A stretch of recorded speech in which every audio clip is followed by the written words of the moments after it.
আজি যাবলৈ লৈছোঁ এঠাইলৈ। তাৰ আগতে গ'লোঁ আমাৰ গাঁৱৰ মৰম লগা ভণ্টি এজনীক মেকআপ আৰু মেহেন্দি সানিবলৈ। ফ্ৰীতে আকৌ দেই। আৰু কৈছিলোঁ নহয় এঠাইলৈ বুলি, এয়া আমাৰ অসমীয়া বিষয়ৰ মিঠজনীৰ ঘৰত। এইফালে চাহ, পিঠা আৰু মোৰ বাবে স্পেচিয়েলি গাখীৰ, কাৰণ মই চাহ নাখাওঁ। এইফালে আমাৰ ফূৰ্তি ধেমালিবোৰ ভিডিঅ'ৰ যোগেদি সাঁচি থলোঁ।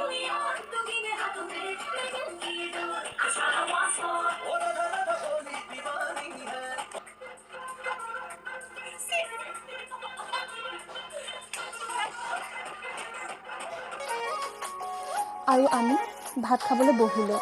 ভাতৰ লগত যে ইমান সোপা আইটেম আছিল, thank you so' much miss.